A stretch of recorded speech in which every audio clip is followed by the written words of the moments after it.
Stephen, we're not going to deny where the bookies are, where the polls are, all the rest of it, but the full picture of the polls, and especially that failure to land when it comes to the budget, is a little sober reminder to all those people who were saying in around the corridors of Labor, we're not just back, we could win 90 seats.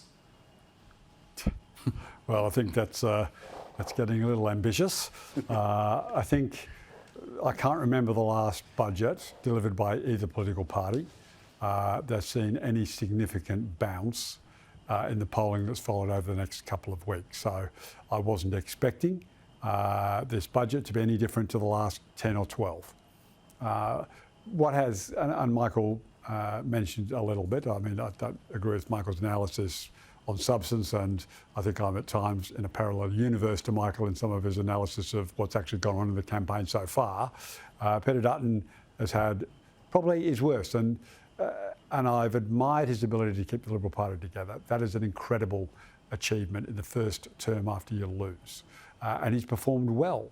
But in about the last 4 weeks, he's just had a few stumbles and fumbles and looks like he's a bit down on confidence. Now, I think he'll come back during the campaign, as to Michael's point. He will make some announcements and they will get him a little bit more traction. But I think it's undeniable to anybody observing that Peter Dutton's had a pretty rough 4 weeks. Albo, who has been accused, as Michael just did, of being, looking like he's in retirement mode. Albo's actually had his best few weeks, coinciding with Dutton struggling a little bit. And so if you were asking me what seat number would I pick today, I'd probably put Labor on 72, maybe 73, depending on a couple of seats are just too hard to call, which would mean they would form a minority government.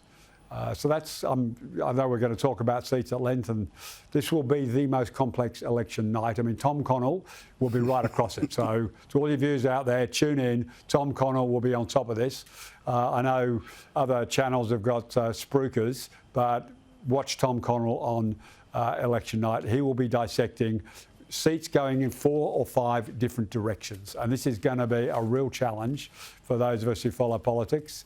It's not going to be a normal election night. Yeah, bloody oath. And not to mention, again, the complexity all the way from North Queensland, Tasmania, and we know, of course, the game out west, which is that conversation about, if it's a relatively good night, if things weren't as bad in Victoria, is it, 70, 71, 72, or the other way around? All of that, of course, we learn together. But let's also just be adults and have the adult conversation with everyone watching. What's the greatest worry you have for your side, though, Stephen? Look, I think Albo in that last campaign had a really bad first week. He was then off with COVID for a week, and then he built momentum after that. So he just needs to stay match fit. I think he's absolutely had a very good few days. I'm going to disagree strongly with Michael. So I think that this is an election campaign for the first time in probably 5, 6, 7 election campaigns where the performance of the leaders during the campaign is going to be a critical factor. So we need Albo to keep going like he's had so far, because that's been high quality, and he's looking like he's engaged. He's looking like he's got a little bit of passion, and I think he's come out of the blocks. Whereas I think Peter's just had a bit of a fumble in the blocks. I absolutely accept. I think he'll pick up and come through, and those polls will tighten. I mean, to any Labor voters out there, do not for a moment get complacent. The polls will tighten, as they always do during the election campaign. Yeah, Michael, your worry for your team? Look, my biggest fear is that Labor will try and do a Daniel Andrews, which is what Andrews did at the 18 and 22 state elections here in Victoria.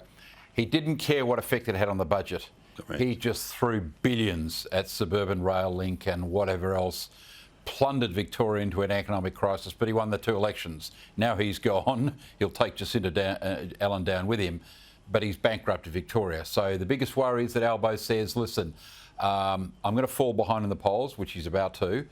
I need to win. I'm not going to be labelled as the first Prime Minister in 90 years, blah, blah, blah, blah, blah. I don't care what it costs. I'm going to bring dental into Medicare. So across the nation, everyone's dental is covered by your Medicare card, to which people will say, Albo, that's going to cost tens of billions a year. You can't be serious. And he'll just say, I'm doing it anyway. Or I'm doing it for everyone up to 30 or everyone over 40 or or something, right? Some big, outrageous economic policy, because more people will be keen on voting for that than are worried about the debt. So that's my biggest worry, that he just basically says, I'm going to blow the budget, I don't give a stuff.